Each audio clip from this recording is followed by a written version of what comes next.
Watch your diet. Nang sumandal to sa swivel chair ay umupo pa si Calvin lalo. This, inangkin niya mga labi ni Sabina na marahil ay kinagulat nito. Otomatikong dumapong isa niyang kamay sa hinaharap nito.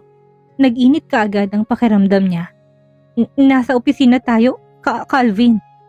Gusto kong pagsisihan kanina kung bakit kita pinasuot na maiksing skirt dahil panay ang sulyap ni Mr. Tan sa hita mo. Pinaglandas ni Calvin ang kamay sa makinis nitong hita pataas. Hanggang maabot ng kamay niyang hinahanap. I didn't wear it because you said so. Baka may pumasok. The door is locked. Pwede ka pang umiyak kung gusto mo. No. Oh yes, Sabina. Ayaw mo namang kumain tayo sa labas. Dito tayo kakain sa loob ng opisina mo. Literally? Literally and figuratively. Muli ni Calvin ay nangkin ng mga labi ni Sabina. Sabina knew Calvin will not stop if she shows no resistance. Gaano man kasarap sa pakiramdam ang sensasyong dulot ng pagdama nito, sa hinaharap niya kailangan niyang panaigin ang matinong kaisipan. Nasa opisina sila at kanina lang ay si Sarinang nasa isip nito. Stop! Tinulak ni Sabina ang dibdib ni Calvin at hindi naman ito nagpumilit. Ano ba naman? Nasa opisina tayo. I will make love to you anywhere, anytime. Nakayukupan nito sa kanya at halos idikit ang katawan. I think I'm addicted to you already. Men are always addicted to make love, Calvin. Go back to your office because I need to work. I need you, please. Isinandal ni Sabina ang likod sa upuan para salubungin ang mga mata nito. Nagkamali naman siya sa ginawa dahil inangkin nitong muli ang mga labi niya. Stay with me at the condo tonight. No. Okay, then I'll take you here. Sandali. Pinigilan ni Sabina si Calvin nang muling nilapat ang kamay sa hita niya. Nagugutom na ako. Hindi yata ako mabubusog sa biskuit na yan. Isang buntong hiningang pinakawalan ni Calvin bago umayos ng tayo. Let's grab lunch outside. Tapos tutuloy tayo sa condo. Uso na po ngayon ang food delivery. Kinuha ni Sabina ang telepono bago naghanap ng pagkain sa isang food app. Gagawin mo talagang lahat para umiwas ano? What do you want? Hindi niya pinansin ang sinabi ni Calvin. Ikaw, yumuko itong muli sa kanilapit ang mukha sa kanya. Ikaw ang gusto ko. I want you here on top of your desk. Sumagot ka naman ng seryoso. Seryoso ako. Kapag hindi ka tumigil, uuwi na lang ako. Dahil hindi rin ako makakapagtrabaho. Dinaan ni Sabina sa birong sinabi dahil nakangiti pa rin si Calvin na nakatunghay sa kanya. O order ka ba o lalabas ka sa opisina ko? You're cruel. Do you know how strong my groin is aching right now?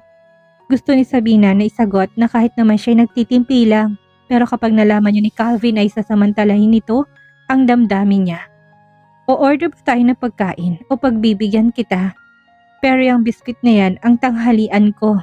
Okay, tinaas ni Calvin ng dalawang kamay bilang pagsuko. Kung hindi ko lang inaalala na gutom ka na, hindi ka talaga makakatakas sa akin. Napangiti naman si Sabina ulit sa pagkapanalo niya. Naki-order na rin to ng pagkain. While waiting for the food to arrive, let's browse some new car models for you to choose from. Kinuha ni Calvin ang laptop niya saka nag-scroll doon. Kaagad ni Sabina itong pinigilan. Kapag dumami pang binibigay ni Calvin sa kanya, ay baka hindi na siya makawala. I'm enjoying my time going home using a cab, Calvin. Traffic here got worse. Nauubos lang ang oras ko sa kalsada kaya tinutulog ko na lang. Which is very dangerous. Bakit ka matutulog sa taxi tapos wala ka namang kasama? Mamili ka. Bibili ka ng sasakyan o ihahatid sundo kita araw-araw. Okay. But make sure it's a company car. Hindi ako tatanggap ng personal na kotseng galing na naman sa panunuhol mo. Ngumiti naman ito saka ibinalik ang laptop sa kanya. I know what I will be getting. Honda Civic will do. Baka ano-ano na naman yung nasa isip mo. Bumalik ka nga muna sa opisina mo na makapagtrabaho na muna ako habang naghihintay ng delivery. Lumabas naman ulit si Calvin kaya bumalik si Sabina sa pag-analisa sa mga financial reports. Siya ngayon ang ginawang finance head ni Calvin kaya dapat niya mapag-aralan ang trabaho niya ng maayos. Ma'am Sabina, eto na po yung order niyo. Pakibigay na lang kay Sir Calvin yung isang order. Lindsay, aniya naman sa sekretarya. Wala si Sir Calvin, pinatawag ko ni Sir Darius sa opisina nito. Pero pagkatapos niyo raw kumain, pumunta kayo sa opisina niya. Dala yung folder ng financial report. Okay, pero ilagay mo na rin to sa table niya. Binigay niya kay Lindsay ang order na pagkain ni Calvin. Habang kumakain ay tinawagan naman ni Sabina ang yaya ni Patricia at yaya na rin ni Jace ngayon. Habang naka-video call sa anak, hindi niya maiwasan na maging emosyonal. Walang kamalay-malay si Jace na pinagdadamot niya hanggang ngayon ang pagiging ama ni Calvin dito. Bigla tuloy niyang namiss ang anak niya. Balak niyang iuwi na lang ang ilang trabaho kahit ayaw ni Calvin. Hindi niya muna gustong sumama dito sa kondo dahil tsak na pagsasawaan na naman siya nito. Hindi naman sa umaangal siya, pero kapag inaraw-araw na siya ni Calvin ay baka mabuntis na naman siya. Nang matapos si Sabina na kumain ay nagpahinga lang siya sandali bago lumipat sa opisina ni Calvin. Habang wala pa ito ay sumandal siya sa sofa at iginalang mata sa silid. Luma ng opisina na yon dahil lilipat niya ito dapat pero ipinagamit pa sa kanyang kabilang silid na higit na maganda at maluwag. Pagpasok ni Calvin ay kagad din siyang dumilat. Nagulat siya na makitang may kasama to. May i-release ba yan kaagad? Ngumiti naman siya sa kasama nitong lalaki na minsan niya nang nakasama sa meeting sa conference room. Come here, Sabina. Sign this document so we can process the issuance of your car. Ang ganda naman pala ng gagamit, boss. Nakangiting wika ni Zaldi. At dahil nakaupoy nito sa swivel chair ay sa tabi ni Calvin si Sabina tumayo. Naroon din naman kasi ang papel na pipirmahan daw niya. Nagulat siya nang lumapat kaagad ang kamay ni Calvin sa bewang niya. Saka ito tumayot nakatitig na sa pipirmahan niyang dokumento. Gusto niyang alisin ang kamay nito pero mas mahalata lang ni Zaldi. Para saan ba ito at may contract of agreement pa? Mga do's and don'ts lang naman yan. Sa pagpapahiram ng kumpanya ng sasakyan sa'yo, sagot ni Zaldi. Tulad ng hindi mo dapat gamitin ng kotse kapag makikipag-date ka at hindi ka rin pwedeng magpasakay ng ibang lalaki doon. Dahil si Calvin lang ang pwede. Nagtawanan ng dalawang lalaki na hindi ni Sabina alam kung minalalaman ba si Zaldi sa lihim nilang relasyon. Sana'y wala dahil siya lang ang kahiya-hiya kapag nagkataon. Dapat pala hindi ako pumirma, pabiro namang sabi niya. Inabot ni Calvin ng dokumento kay Zaldi sa kasinanyasan na lumabas na ng silid. Nagtangka si Sabinang kakawala sa hawak nito pero nakagawa kagad to ng dahilan. Aayusin pa natin ang report natin sa board sa Lunes. Ngayon na? Yes, it will be quick. Tumingin ito sandali sa orasan. May meeting kami ni Papa ng 3:00 sa Albano Hotel. Nakaisip naman si Sabina kaagad ng pagkakataon na umuwi ng maaga. Wala naman pala si Calvin dito mamaya. Pwede rin ba ako umuwi ng 3:00? Why? Ilang araw na kasi akong puyat. Pagdadahilan niya. Paano pagpunta natin sa kondo mamaya? Bala ko pa naman ding ipasundo kay Manong ng 5:00. Sa ibang araw na lang? Sa ibang araw? Definitely no. Isang matamis ang ngiti ang pinakawala ni Calvin. Gusto kong umuwi ng maaga. Wala ka ba talagang idea sa pangangailangan ko sa'yo? Dinikit ni Calvin ang iba bang katawan sa gusto niyang panlabutan ng tuhod. Napatingin pa si Sabina sa pinto sa takot na baka may biglang pumasok doon at makitang halos magkayakap silang dalawa. Babalik na muna ako sa opisina ko. Lumakad siya patungo sa pinto pero mabilis siyang naunahan ni Calvin. Sa halip na buksan ay nilakyon at tiniharang ang sarili. Fine, hindi muna tayo pupunta sa kondo ngayon pero sa isang kondisyon. Sa likod ng isip ni Sabina ay alam niya na kung anong kondisyon na yon. Gayunman ay nagtanong pa rin siya. Ano yon? Isinandal siya sa pinto ni Calvin. Let's make love here. Kahit sandali lang, please. Baka may kumatok dito, nakakahiya. Pinipilit pa ni Sabina na magdahilan pero ang kamay ni Calvin na naglakbay sa katawan niya ay nagpapahina na naman sa mga tuhod niya. No one would dare. At alam ni Lindsay na kapag nilakong opisina ko ay ayaw ko magpaistorbo. Kinuha ni Calvin ang kamay niya sa kaginiya pataas. Baba sa ibabaw ng slacks nito. Calvin! Nasa leg niya ng halik nito habang pilit pinapasok ang kamay sa loob niya. Hindi ni Sabina noon na-imagine ang sarili na nagpapahalik sa oras ng trabaho. Pero ngayon ay wala siyang magawa dahil tinatraidor din siya ng katawan niya at tuluyan na ngang hindi napigilan ni Sabina. Si Calvin na sa loob ng opisina ay inangkin siya nito. Gusto ni Sabina na mahiya sa mga sandaling yon. Mabilis niyang inayos ang sarili. Nagtungo siya sa banyo at nilinis ang katawan. Pakiramdam niya hindi siya makakalabas sa opisina ni Calvin ngayon nang nakataas ang noo. Baka pag-isipan pa sila ng mga empleyado na may milagrong ginagawa sa loob. Hindi na talaga siya papayag na angkinin siya ni Calvin doon. Paglabas niya sa banyo, abala na si Calvin sa nakatambak na papeles sa mesa nito. Bago siya lumabas, tumayo naman to para ihatid siya sa pinto. "Do I look fine?" "You look beautiful," sagot naman ni Calvin na hinapit siya sa bewang. Saka muling hinalikan ng mapusok. "Enough!" Tinulak ni Sabina kaagad ang katawan nito matapos niyang tapusin ang halik. "Uuwi nga pala ako ng 3:00. Dadalhin ko yung laptop, pwede ba?" "Magtatrabaho ka hanggang sa bahay niyo?" "Sa kondo ka na lang. Sa bahay ako magtatrabaho. You took me here already. Kaya nga ako pumayag eh." "Kaya ka pumayag na angkinin kita dito para hindi ka napupunta sa kondo? Paano kung gusto lang kitang makasama? Kayakap habang nanonood ng TV hanggang sa makatulog.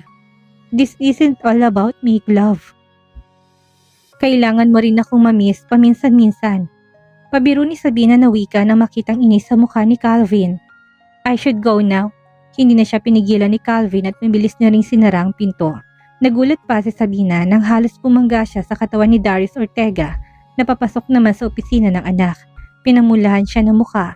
Hindi pa man ay guilty na siya sa nangyari sa kanila ni Calvin sa loob ng opisina nito. "Good afternoon, sir." Bahagya lang tumango at tuloy-tuloy lang din siyang nilagpasan. Muntik niya nang sampalin ang sarili niya. Ilang minuto lang ang pagitan niya bago sila nahuli sana ni Mr. Ortega. Never again. Pangako ni Sabina sa sarili na hindi niya alam kung matutupad nga. "Nakadalawang balik na ako dito. Akala na sekretarya mo wala ka pa." Hindi nakaligtas kay Calvin na mapanuring mata ng papa niya. "Sabina and I need to have a serious talk about the finances, papa." Pagdadahilan ni Calvin, mabuti na lang nakalis na si Sabina bago nakabalik ang ama kung hindi ay mahalata nito na may ginawa silang milagro doon. Sinukay na ng Sabinang magulong buhok kanina. At baka may nakita pang baka sa leeg nito dahil nanggigigil siyang talaga. "Why? What's the problem?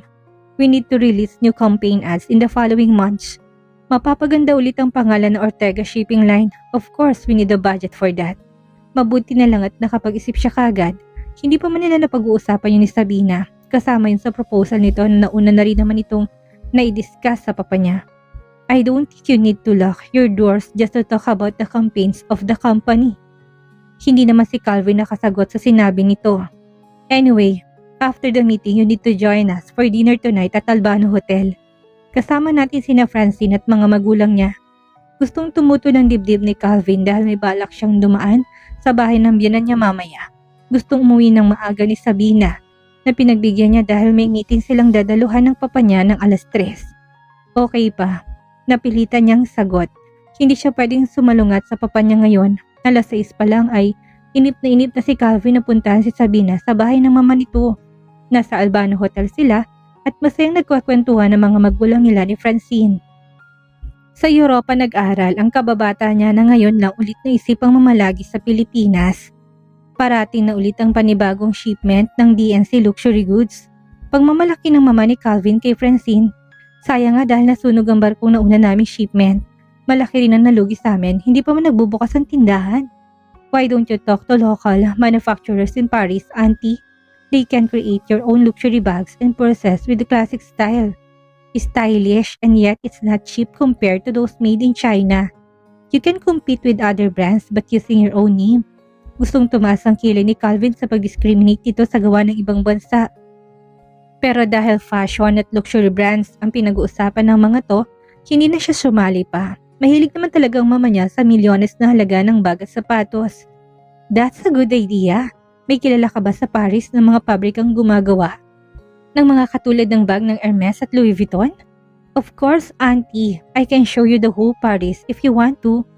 Ano pa tumira ko doon ng ilang taon. May pasalubong to sa kanila na iba't ibang luxury brands na hindi niya pinagkabalahang buksan. Pero ang mama't papa niya ay tuwang-tuwa at nagbabalak pang mga ito na itour niya si Francine sa buong kamay nilaan para makabisado raw nito ang lugar. 11:00 na halos ng gabi nang maihatid ni Calvin sina Francine at ang mga magulang nito. Doon pa lang niya nahawakan ng telepono niya para tawagan si Sabina. Hindi nito sinasagot ang tawag niya pero malakas ang kutob niya, nagising pa to. Nagpadala siya ng mensahe. Naghintay lang siya ng ilang segundo at ito na kaagad ang tumawag. Kung hindi ko pa sinabing dadaan ako dyan ngayon, kapag hindi mo sinagot ang tawag ko, hindi ko pa tatawag. Napangiti si Calvin dahil nakausap niya pa rin si Sabina kahit na bago siya matulog.